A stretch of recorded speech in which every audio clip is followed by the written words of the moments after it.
The rich-poor gaps in the US have become absolutely enormous.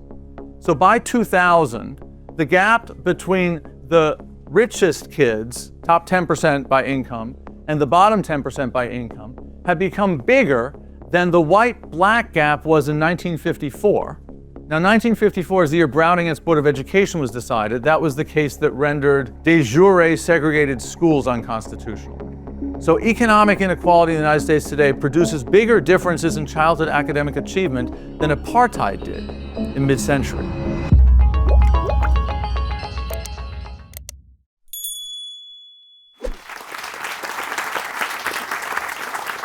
All right, am I live and can everybody hear me? Great. So first of all, thank you guys for coming out. It's just a pleasure to see people and to talk. And I'll talk for about half an hour, I've been told, and then we'll have a conversation among all of us. Now, if you have something that seems like it's a really good idea, like meritocracy, but you have an instinct that it's gone wrong, often the reason why that's happened is that it's self-defeating, which is to say that when it operates, it undermines the values that make it attractive to begin with.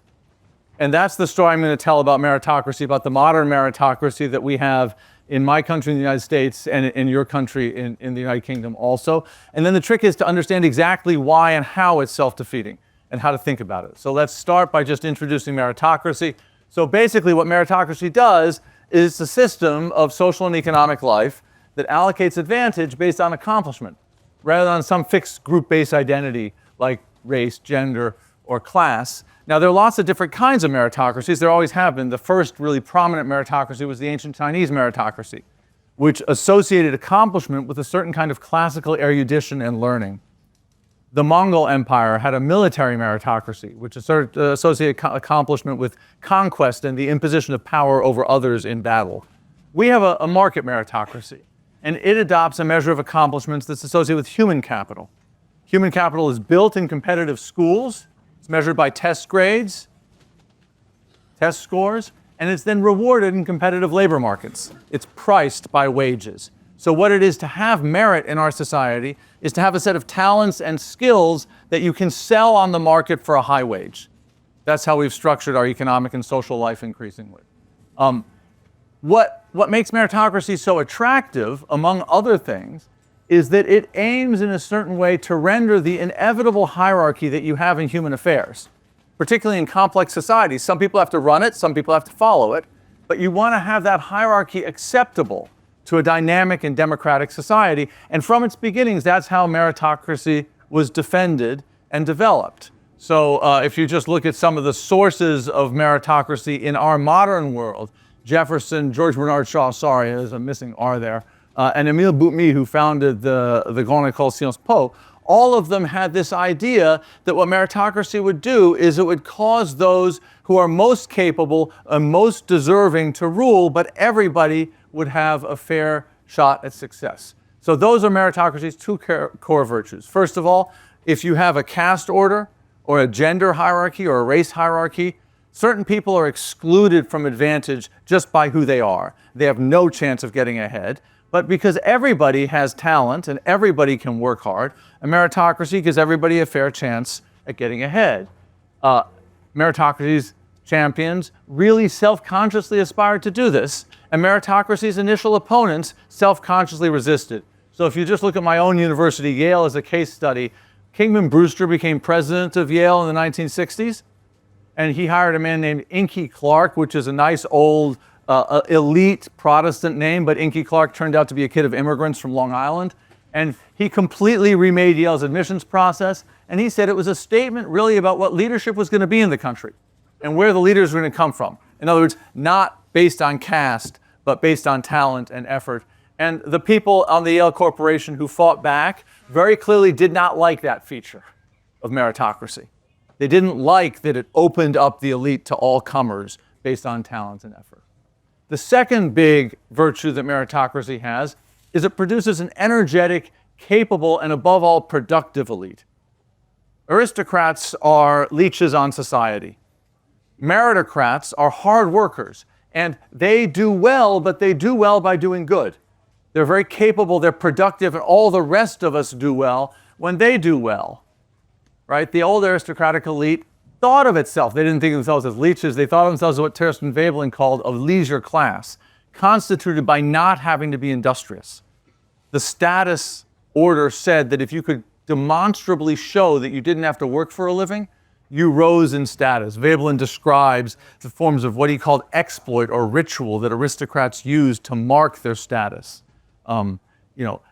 Veblen, who was an immigrant to the United States, thought actually that English orthography was an example of this. What you need to show status on this system is you need an activity that is incredibly time-consuming and utterly useless.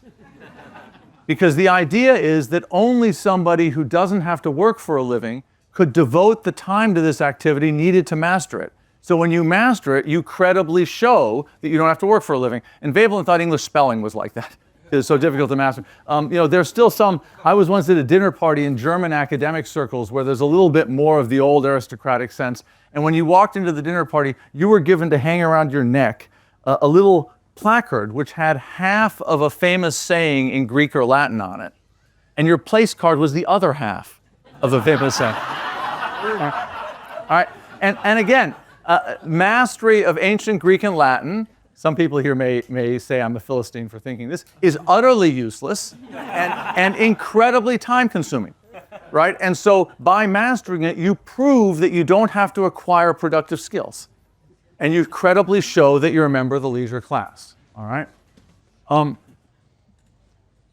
Now, aristocracies, by their nature, right, when they exclude everyone, they deprive society of the talents that those people would otherwise contribute. And the aristocrats themselves, as I said, they're not very good at much either. They aren't very smart and they aren't very hardworking. But the meritocrats that replace them are hungry. They're always seeking more, and their talents can make the rest of us better off too. Again, Yale is a case study here. Kingman Brewster called himself an intellectual investment banker. And Inky Clark thought of what admissions should be as talent searching. So as recently as 1920, Harvard College actually ranked applicants by their social standing. All right? But by 1965, Yale was ranking people by their SAT scores. And this completely transformed who got into the elite. Right? The meritocratic elite is enormously more diverse than the aristocratic elite ever was. Princeton in the United States didn't graduate its first black graduate until 1947. It didn't include women until 1973. But today, Princeton's student body is roughly half people of color and roughly half women. The Cravath law firm, which is the oldest and most elite law firm in the United States, did not have anyone other than white Christian men in its partnership until roughly 1960. And today it's run by a Pakistani American woman. If you look more broadly outside the elite, it's very important to understand that meritocracy in the United States and meritocracy in the United Kingdom also, although I have the systematic data for the United States, is absolutely an essential component of building the black middle class, the black upper middle class. If you looked in the American distribution as recently as 1960, a black man in the 90th percentile of the black income distribution would have been below the median of the white income distribution. And that would have been because based on that person's race, they would have been excluded categorically from all the high-paying jobs in the economy. But today, the black man in the 90th percentile of the black distribution is between the 75th and the 80th percentile of the white distribution, which shows that there's still a great deal of class or race-based exclusion. But it also shows that it's now possible to be black and a professional in the United States, which was not possible in 1960, and the reason is meritocracy. Because what meritocracy says is if you have the talent, if you have the skill, if you have the effort, you can get ahead regardless of your identity. Right? The meritocratic elite is also demonstrably much more capable than the old aristocrats. At Yale, again, just to give you a concrete example, the median SAT score of a Yale student today would put them in the top 5% of the aristocratic class of 1961 before Kingman Brewster came in. Total transformation in the capacity of the elite. The top 1% in the United States today owes roughly 3/4 of its income to selling its labor. The top 1% in the United States in 1960 owed only about 1/3 of its income to selling its labor. So a rentier class has been replaced by a superordinate working class, again, on account of meritocracy. Moreover, meritocrats work very hard. As recently as about 1980, if you were in the top fifth of the income distribution by wages, you were only about 2/3 as likely as someone in the bottom fifth to work more than 50 hours a week. Today, if you're in the top fifth of the income distribution by wages in the United States, you're more than twice as likely as someone in the bottom fifth to work more than 50 hours a week. These are the partners in law firms, the investment bankers. We can have views about whether they're actually being productive, and I'll have something to say about that later on. But they are working long, hard hours, whereas their predecessors worked bankers' hours, which were called bankers' hours because they were short, right? Nowadays, investment bankers work what's called the banker 9 to 5, which starts at 9 a.m. one day and ends at 5 a.m. the next day. All right? The richest 1% of U.S. American households by income work nearly 7 more hours a week on average than they did in 1950. That's almost adding a workday a week. All right? So that's how meritocracy operates, right? It's justified because it allows anyone to get ahead and because it creates an enormously hardworking and productive elite. And if meritocracy is self-defeating, what I'm going to try to show you now is that, in fact, as meritocracy has matured, it no longer allows anyone to get ahead. It more nearly blocks lots of people from getting ahead. And it no longer makes an elite that serves everyone else when it serves its own interests. And I'm going to explain to you the mechanisms by which meritocracy has been self-defeating. Okay, let's start with the meritocratic inheritance. Well, I said the old aristocratic elite weren't very smart and they weren't very hardworking. And that meant that they lacked both the capacity and the taste for educating their children. And what that meant was that when elite training institutions, schools, colleges, universities, opened themselves up to students based on the students' accomplishment, the kids who got in were not from the old aristocratic families. If you looked in the United States in 1965, 1970, and you figure out who were the most academically accomplished high school students in the country, they did not go to the St. Paul's School, which is our old, or to Groton, or to Andover, or Exeter, which are our equivalents of Eton and Harrow. They went to the Bronx High School of Science, or to Stuyvesant, which are public, it's a state-run, not English public schools, U.S. state-run urban immigrant schools, right? And so the old elite lost out in the initial round of meritocratic competition. But the meritocrats who won that round, well, they were different from the old aristocrats.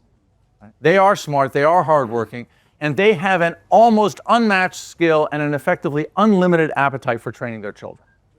And so what's happened as meritocracy has gone into its subsequent generations is that the people who won in the last generation have started out-training the children of everybody else. Their children get more education. So in the United States today, very striking, a typical public school, a middle-class public school in the United States today spends between $12,000 and $15,000 a year on educating each of the kids that go there. Whereas the most elite private schools, 80% of whose students come from families in the top 5% of the income distribution, spends about $75,000 a year educating their children. Right? And Eton and Harrow spend maybe 40,000 pounds a year educating all the kids that go through them, whereas the English national public schools, national state school average is going to be about like the US American one. And notice something striking here. The gap between what a really rich kid gets spent on their high school education every year and what a middle class kid gets spent, right, being roughly $60,000, is 15 times bigger than the gap between what's spent on a middle class kid and a poor kid. So the big gap here is not the gap between the middle class and the poor, but rather the gap between the rich and the middle class. And let me just say one more clarificatory thing here. I'm using here middle class, I apologize, in the US American sense, which is to say the middle of the income distribution, rather than in the UK sense, which is to say someone who works in an office and has a professional degree, right? So that's critical. This produces an enormous difference in childhood academic achievement. As you can see, in the US over the past few years, the gap between the average test scores of a kid in the 90th percentile of the household income distribution and a kid in the 50th percentile, so a kid right in the middle, has exploded, even as the gap between the middle and the bottom has diminished.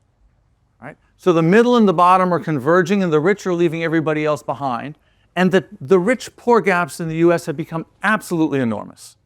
So by 2000, the gap between the richest kids, top 10% by income, and the bottom 10% by income, had become bigger than the white-black gap was in 1954. Now, 1954 is the year Brown against Board of Education was decided. That was the case that rendered de jure segregated schools unconstitutional. So economic inequality in the United States today produces bigger differences in childhood academic achievement than apartheid did in mid-century. That's the scale of this difference. And again, the biggest differences are between the rich and the middle class, rather than the middle class and the poor. So the SAT is the standardized, it's called the Scholastic Achievement or the Scholastic Aptitude Test, which is a standardized test that is used nationwide to control for college admissions, for university admissions.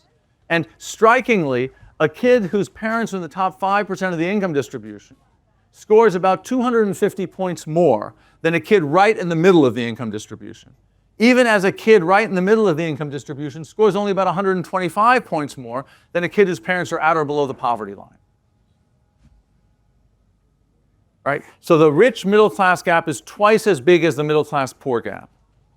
And the rich poor gap is enormous. So on the SAT verbal, just to give you a sense for this, a child, one of whose parents has attended graduate or professional school in the United States today, has a 150 times as big a chance of hitting the Ivy League median on the SAT as a child neither of whose parents graduated high school.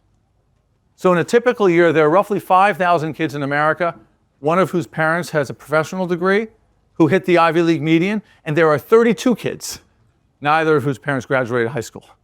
Right? So that's the extent of the difference, and this produces a very skewed elite. This is the odds of going to college in America today based on your parents' income rank. And this is the quality of the college you go to based on your parents' income rank. All right? And at the most elite colleges, this is 150 or so most competitive colleges in the United States today, kids from the top quarter of the income distribution are overrepresented compared to the bottom quarter by a factor of 14 to 1. Now, that's not that surprising because there's never been a society that admitted the poorest to its most elite institutions. But the rich are also overrepresented compared to each of the middle two quarters by a factor of about 6 to 1. And at Oxford and Cambridge, I think the share of Oxford students, the last time I checked on the data, who were privately educated was roughly 5 to 6 times the share of kids in the nation who are privately educated. Right? And this in spite of the fact that both sets of institutions actually are actively seeking to enroll more kids who don't come from a lot of economic privilege.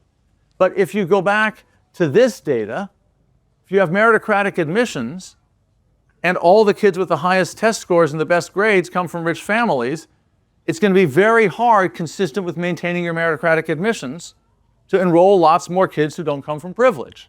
Right? At the very top, in a typical recent year, in the Ivy League, there are more kids whose parents come from households in the top 1% of the distribution than from the bottom half.